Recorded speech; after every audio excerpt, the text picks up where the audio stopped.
Como les dijimos, teníamos y tenemos más contenido. José Carlos Nazario está aquí. José Carlos Nazario es un joven emprendedor, además, porque es un emprendedor, ¿verdad, José Carlos? Y tiene su propia empresa, dedicado al análisis de la comunicación estratégica. Además, artista, tú eres de todo un poco, pero viene dedicado a esto, a la comunicación estratégica. ¿Y qué es eso? ¿Qué debe entender la gente por comunicación estratégica? Sí, antes de uno, ¿verdad?, sí, claro, adentrarse en estas cosas, porque uno se debe al público, ¿no? Se debe a la gente. Y bueno, lo primero es que entremos por ahí. Defínele a la gente qué es eso que tú haces, qué es la comunicación estratégica, que es tu especialidad. Bueno, ante todo, buenos días y muchas gracias. Bueno, la comunicación estratégica no es más que la capacidad de hacer elecciones para dejar un sello identitario a la hora de comunicar. Todo lo que hacemos comunica, pero no todo lo que hacemos comunica de manera estratégica y a nuestro favor. Entonces, lo que hace un estratega en comunicación es estudiar los públicos, tanto internos como externos, en caso de que sea una institución o que sea un partido político o de una persona, estudiar esos públicos, qué buscan esos públicos y entender cuáles son las necesidades de comunicación de ese actor, para entonces, a partir de lo que ese actor presenta y plantea, no mintiendo, porque eso es muy diferente de la comunicación estratégica, entonces tú alimentar tus objetivos a través de decisiones de comunicación, que van a ser hacia un sentido o hacia otro, según los públicos, pero siempre conservando los mismos objetivos, que no parten de lo que los públicos quieren, sino que parten de lo que tú eres como esencia, como comunicador. Entonces, se trata de adecuar los públicos y los mensajes, o sea, de construir mensajes que lleven tu mensaje de la manera correcta según lo que los públicos están esperando. ¿Cómo estudian ustedes a los públicos entonces? ¿Cómo estudian ese que le llaman el mercado, verdad? Claro. La opinión pública. ¿Cómo lo estudian? ¿Cuáles son las formas en que ustedes abordan? Hay distintas herramientas, desde la observación pura y simple de documentos, o sea, lógicamente pasando por hacer un método para cuantificarlo, hasta la parte del análisis cuantitativo y cualitativo. O sea, nosotros medimos y hacemos grupos focales con el objetivo de entender por dónde van las percepciones y entonces determinar hacia dónde debemos contaminar y la palabra contaminar está sobre todo por la medicina desechada, pero se trata de establecer, o sea, si en este agua hay X cantidad de ideas, yo trato de echar un número de gotitas de esas ideas. Es un poco un laboratorio de pensamiento. Lo único que es la parte de pensar la comunicación detrás de las cámaras y lo que se hace es preparar a la persona que lo lleva a cabo. Dice el Banco Central que la economía dominicana creció un 4.6% el año pasado, en el 2017. Pero entonces hay unos señores que están del otro lado, en la oposición, que dicen que no se le puede creer al Banco Central. O sea, y por lo tanto, en medio está el pueblo que dice, ¿y entonces qué hago? ¿A quién le Porque creo? tengo al Banco Central que además me está presentando informes que debían ser claros, respetables, y que deben serlo, indudablemente, ¿no?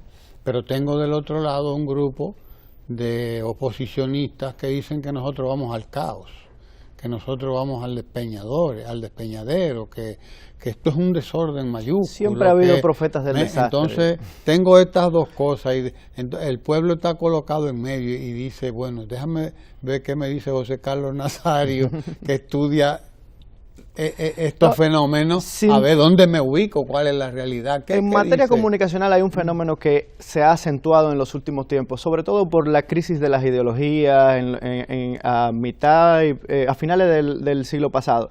Y el resultado es que nosotros ya no estamos en un mundo que se opone por ideas. Entonces, la comunicación queda un poco por su cuenta y entonces eso crea caldo de cultivo para que las personas aprovechen el desconocimiento, aprovechen la incapacidad de actores que, o sea, para situar en el público requieren una capacidad técnica y saber comunicar lo que es técnico hacia lo que es común. O sea, no todo el mundo es economista, no todo el mundo tiene por qué serlo, no todo el mundo quiere serlo y eso es muy correcto. Si fuéramos todos economistas, pues entonces habría cierto problema, porque todos estaríamos mirando desde otro lugar. Ahora, lo que sucede es que lo que se llama la posverdad se ha venido a establecer con una lógica de que no importa nada. Entonces la oposición, como no rinde cuentas a nadie, le parece correcto entrar en un juego donde no hay nada cierto, donde nada se acepta, donde nada... Entonces se vuelven profetas del desastre, como tú bien señalabas, y alejados de una realidad, porque además la sociedad no es bruta. La sociedad sabe muy bien lo que quiere y sabe muy bien hacia dónde va. Entonces, lo que sucede es que cada vez que eso pasa, o sea, el público dice, pero yo estoy viendo el crecimiento, yo estoy viendo cómo se está viendo, primero en infraestructuras, que eso ya tiene más de 20 años, de que no salimos de una lógica de un compromiso con los sectores productivos, de que sea posible transitar en este país, llevar cargas de un sitio a otro, hacer posible que un sistema productivo tenga unas líneas de comunicación que son beneficiosas. Pero además, desde el 2012 en adelante, ese crecimiento se ha visto en políticas que apuntan a lo social, que apuntan al desarrollo, que apuntan a dejar a este país con una masa crítica suficiente para que en el futuro nosotros tengamos un nivel de desarrollo aceptable y positivo para el bienestar de la gente. Y eso es lo que muy poca gente está mirando. Vemos un partido de oposición o unos grupos de oposición que tradicionalmente han sido de ideas progresistas, de ideas liberales, y están negándose a sí mismos con el objetivo de no reconocer que Danilo Medina vino a satisfacer lo que era la petición de todos los sectores liberales.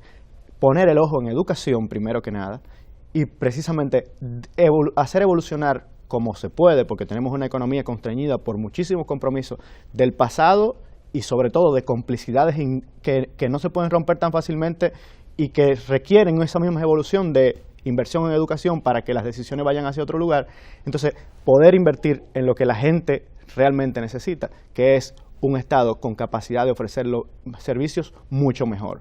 Nosotros venimos de un Estado que era excluyente, venimos de un Estado que era particular, personal. Ahí anda el nieto de ese sinvergüenza de Trujillo, queriendo volver a robar lo que no era lo que ellos consideraban suyo.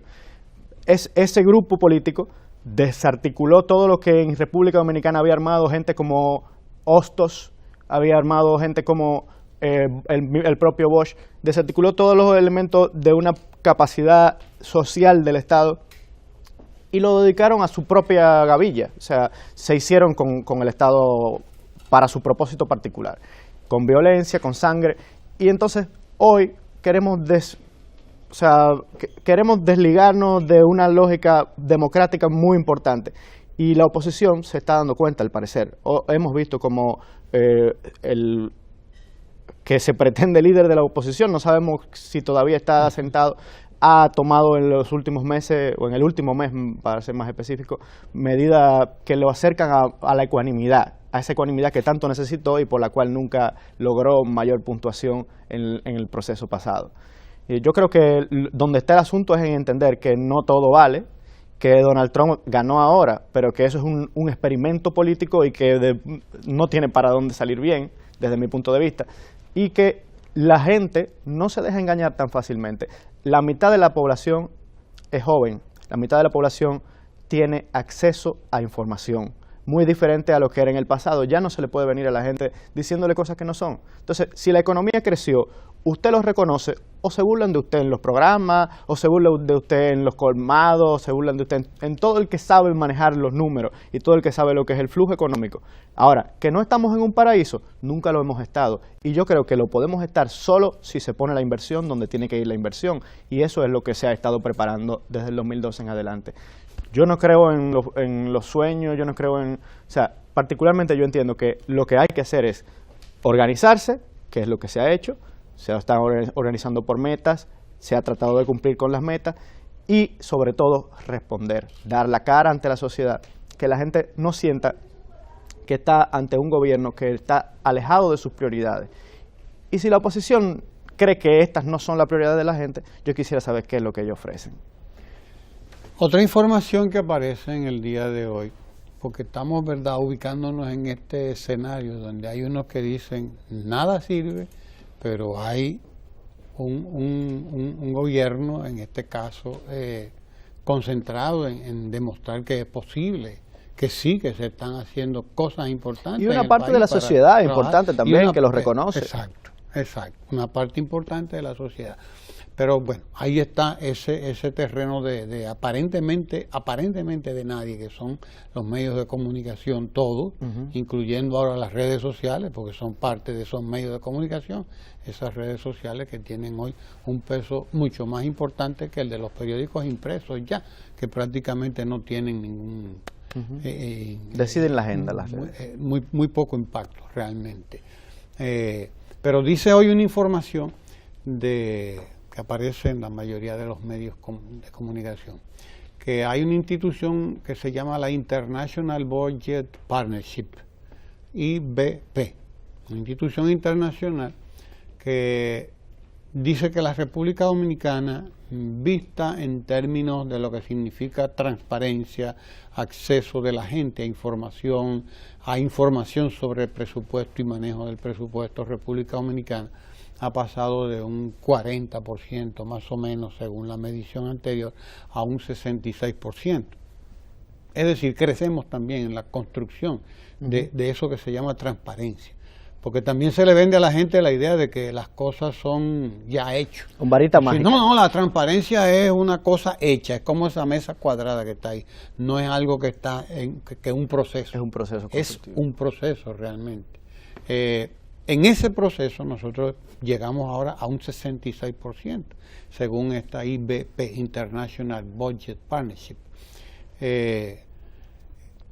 Por el otro lado, tenemos al otro sector, que dice, no, esto aquí es un desastre de corrupción y de robo y de, bueno, vaya usted a ver y todo está. Entonces, de nuevo, estamos en medio de este sector negado a todo y una institución internacional, en este caso ni siquiera nacional, que dice, no señores, mire, las mediciones que nosotros tenemos aquí de transparencia nos dicen que ahí se están tomando decisiones importantes en materia de manejo de los recursos del Estado. O sea, cómo un gobierno, en este caso, y un pueblo, una opinión pública, se orienta frente a estas dos cosas, a estas informaciones que vienen, y entonces cómo el gobierno también busca la manera de que la verdad suya también sea Yo creo que, y desde el punto de vista profesional, comunicacional, yo creo que el gobierno ha jugado en algún momento el juego de la oposición, sin necesidad.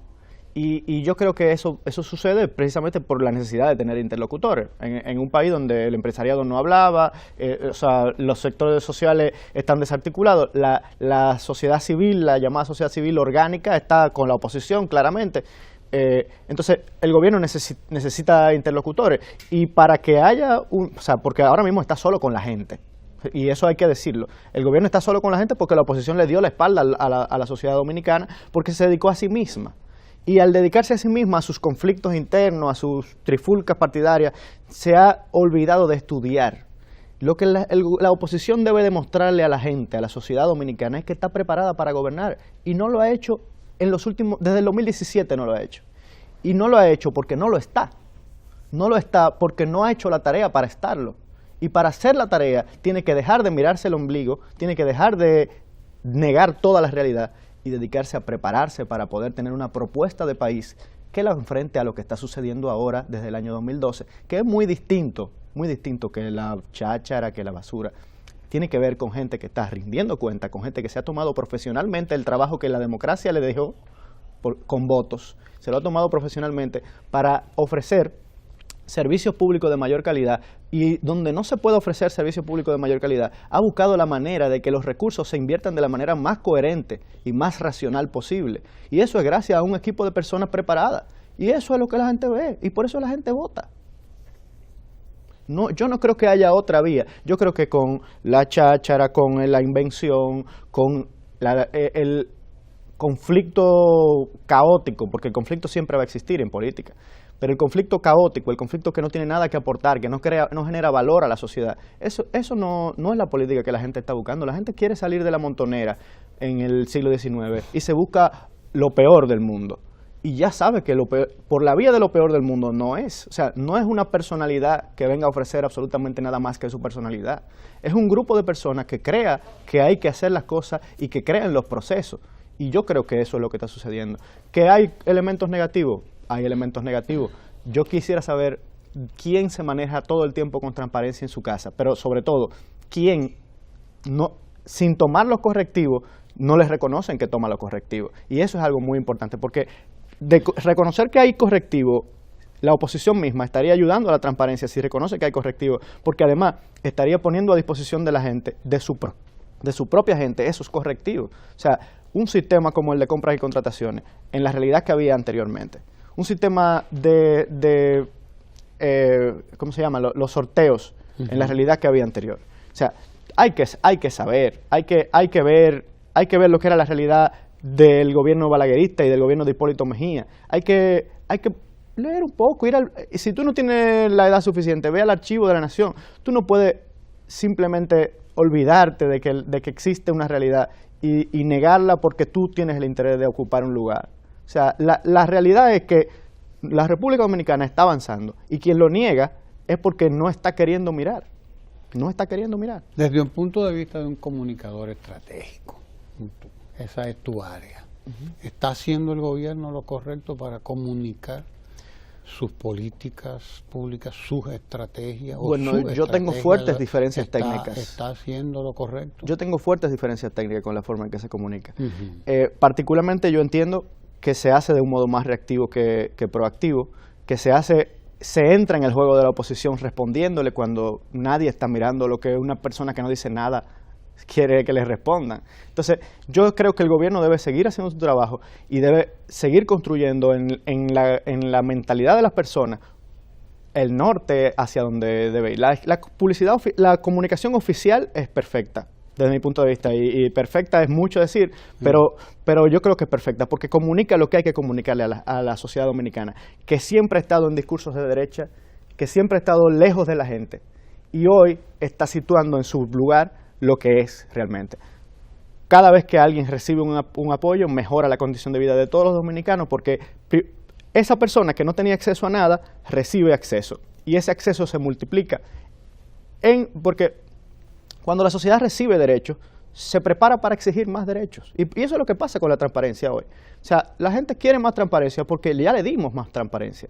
Entonces, lo que sucede es un proceso paulatino, pero un gobierno necesita condicionar ese proceso. Para la hora de tomar una medida que no sea popular, que hay necesidad de tomarla en algunos momentos, tener un marco que le justifique sus acciones. Si tú eres simplemente un gobierno de tal forma, no es un marco suficiente. Tú tienes que construir en la gente hacia dónde tú vas. Y ese hacia dónde es lo que justifica todo lo que tú estás haciendo. Y lo que justifica además que gente se sacrifique por lo que tú estás haciendo. Porque a la hora de la hora no es el gobierno de Danilo Medina, no es que el gobierno de Danilo Medina lo hace bien nada más, sino que en el futuro necesitamos mayor inversión social para que tengamos más bienestar, mayor acceso a servicios y que la gente pueda hacer lo que quiere. Pueda hacer lo que quiere, que nadie está pidiéndole a la gente que sea con un rol preestablecido, sino que sea lo que quiere en un mínimo de bienestar. Y eso es lo que soñaron todos los líderes de los sectores liberales. Y es lo que se está tratando de aplicar, que toma tiempo, claro que toma tiempo. Ahora yo creo que la comunicación gubernamental debería salir un poco del inmediatismo, o sea, no salir, manejarlo, pero también construir a futuro qué es lo que se está construyendo. ¿De qué se trata este modelo político? Porque ya se convirtió en un modelo. Se puede tratar como modelo, se puede conversar con la gente, se puede socializar con la gente qué es lo que está pasando realmente, hacia dónde va la inversión, qué es lo que queremos, cuál es la diferenciación de lo que le llaman gasto público y la inversión pública, si realmente tiene un impacto. Yo creo que hay términos en los que eso se puede dialogar con la gente, que quede en la gente la construcción de un relato político que no se apague con el fin del gobierno, sino que se mantenga y que sea una voluntad de continuación. Porque mañana vienen un grupo que cree en la libre empresa y dice que no, que menos Estado, y se cae todo porque la sociedad no está dispuesta a defender lo que se ganó con su trabajo y lo que se ganó además con el esfuerzo de un grupo de gente muy preparada y con mucha capacidad. Es fácil estar en la oposición desde la el punto de vista de la comunicación estratégica, ¿verdad? Es más fácil Es más estar en la fácil, oposición. es más fácil. Aunque no siempre estando en la oposición se es estratégico. Yo creo que la oposición de aquí no es estratégica para nada. O sea, se la pasa repitiendo mentiras para convertirla en verdad. Y todo el mundo sabe que esas verdades son huecas, porque al final la verdad se sustenta. Y si tú no tienes el sustento de la verdad, se te cae la mentira. José Carlos Nazario, especialista en comunicación estratégica, ha venido a conversar sobre todos estos temas con nosotros. El tapón impidió que tuviéramos una conversación más larga, pero él está invitado a venir aquí, ojalá desde ya, a que continuemos esta importantísima, interesantísima conversación, porque siempre será bueno ver cómo va evolucionando nuestra juventud, cómo va ese pensamiento creciendo, porque es lo importante, es fundamental para cualquier país. José Carlos, gracias por estar Muchas aquí gracias por tu en Ojalá, y te esperamos muy pronto, así que ya tú sabes, estás invitado. Ustedes quédense ahí porque nos vamos a la agenda económica con Lucas Vicen en Ecomundo aquí en Ojalá. No se mueva de ahí.